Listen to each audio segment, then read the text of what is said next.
The gym is a beautiful place where all those who seek to improve their life unite with a common goal, whether that's through running, lifting, whatever they're doing over at Planet Fitness. We still don't know. We still don't know what they're doing at Planet Fitness. I know there's an alarm that goes off if you work out too hard, but either way, these are the types of people you'll encounter at the gym. Starting off, this isn't a person, but it's the group of friends who goes to the gym and doesn't get a single set in. They don't work out. They go there, they're surrounding the bench for half an hour in a circle, and they're just yapping. They're showing each other shit on their phone. They're laughing at memes. Not one single curl has been executed. Now, I don't care if you go to the gym and you don't work out. That falls back on you. If you want to stay small, go for it. I'm not even that big, but I'm just telling you, if you think you're getting anything done just by being in the gym, yeah, you need a reality check. But it's when you're specifically taking resources away for those of us who want to work out and, don't think this is social hour, that's when you get somebody who's pissed off. On that note, we have the conversation starter. It's just some guy who comes up to you with some sort of either question, comment, or concern, which should be resolved within one sentence, but instead it somehow turns into a full-blown conversation, a full-blown dialogue. It's kind of like a talent, actually, but he'll go from, hey, do you know where I can get this cable or where this weight is, to, how old are you? Oh, you're 20? My son's 20. Do you guys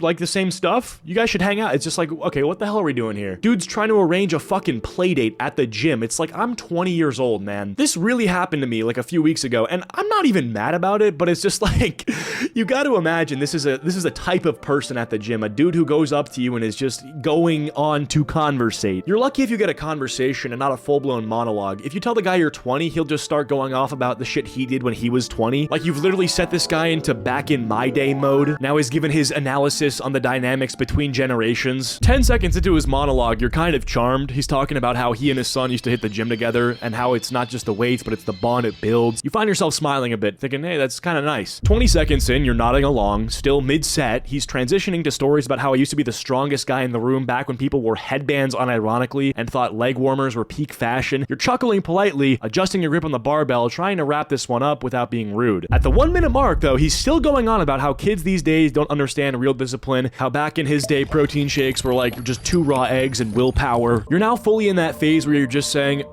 right, on autopilot while your brain is plotting an escape plan. Your arms are burning out from not lifting, but holding them in the same position for too long. He's now gotten closer to you in physical distance. He's leaning in like a fireside chat saying, when I was your age, gyms didn't have these fancy machines. We just lifted heavy rocks. And now you're just frantically looking around for someone to save you from this well-meaning but endless story session. 2 minutes in, your workout timer has expired and so has your patience, but he's still talking. Now you're on to how he once ran a marathon without his shoes because real men didn't need them. You're slowly lowering your weights and giving him a polite, that's amazing, man. And you inch your way toward the water fountain, hoping he doesn't follow with, oh, you think that's something? Wait until I tell you about the time I bench pressed a cow. It's like, all right, you just gotta like run away at this point. Next up, we got the gym newbie slash newcomer. We've all seen this person walking around the gym floor like it's a maze, trying to find out if that intimidating looking machine is for arms, legs, or for some medieval torture practice. They'll hover near equipment, unsure whether to ask for help or just give up, pretend like this was always a cardio day, and they just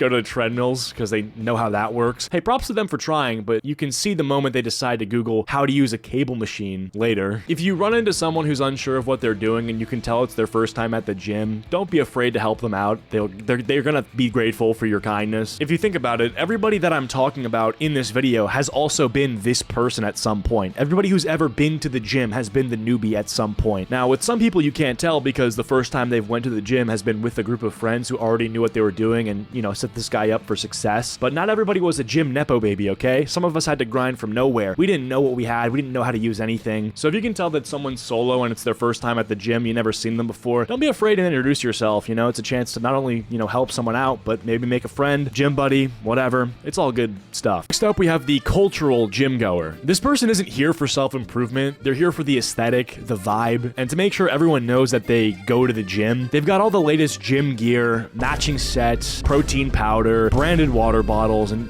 shoes that look too clean to have ever touched an actual treadmill. Their headphones are massive, not because they're blocking out the world to focus, but because they care more about the Sigma funk music playlist that they've curated to pretend to lift weights to. They'll do a few half-hearted stretches, maybe a set or two on a machine they barely know how to use, and then spend the next 5 minutes updating their Instagram story with captions like, rise and grind, or gym time, health is wealth. They'll pop up on the stories. complete with emojis and whatever motivational quote is trending that week. These people are ultimately posers, and it's the sort of thing where, again, it doesn't really matter because who are they hurting in the end? Themselves. But in a weird way, it could actually benefit the wider society, because if the right person stumbles upon their Instagram page and is truly inspired to go to the gym themselves, they're not going to be a poser. They're actually going to get in there and improve their life. So, I don't know, net positive, maybe? You'll often find them leaning on a machine while scrolling their phone, eyes darting around just to see if anyone's noticed them, and if they catch you looking, oh, that's a moment for them. A casual practice smile appears as to say, yes, I'm here, doing this gym thing. Aren't you impressed? It's very roleplay, and you can tell the difference between people who post on social media who go to the gym and people who go to the gym to post on social media, if that makes sense. Like, a lot of these people try to replicate the same dedication and enthusiasm that actual gym goers have by doing the same things they do, but they don't actually care about it, you know? Like, having a gym playlist doesn't make you a poser, obviously. Taking photos of you going to the gym doesn't make you a poser, obviously. But if you do those things and then you don't really care about the gym and you're obviously not making gains or improvements, well, obviously that's between you and yourself, but you can tell that you're not actually in it for the same reasons that a lot of people are. All right, next up, this one's pretty obvious, but we got the gym thoughts, or gym girl influencers who are always taking videos of them squatting. You know, they're just doing hip thrusts, you know, Bulgarian squats, normal squats. What is that machine called where you know, have your legs out wide and then you bring them in? Thigh exercises, you know, all that sort of stuff. Working glutes. It's very strange. Isn't that strange how every day seems to be glutes day? Now, I don't hate these people. Actually, I've probably rizzed them up a few times. I've probably gone up to them and asked for their numbers. But it's a pretty open secret, and it's pretty obvious to anyone what your goal is by being at the gym, right? It's to accentuate certain parts of your body, which I don't have a problem with, actually. I mean, you know, I prefer women to get a bigger butt by doing squats and stuff like that than going to some surgeon in South America to get a BBL. Very dangerous, very stupid. So I don't actually mind that at all. But I think the problem starts when it feels like the gym is no longer a place for working out, but you feel like you're on the set for a reality show. Like, you're just trying to get through your own routine, and then you find yourself unintentionally in the background of a video, and, you know, now you look stupid, and you weren't even supposed to care about how you look at the gym. It's all that sort of thing, right? You see a tripod set up and the phone being balanced, and you just kind of got to stay away.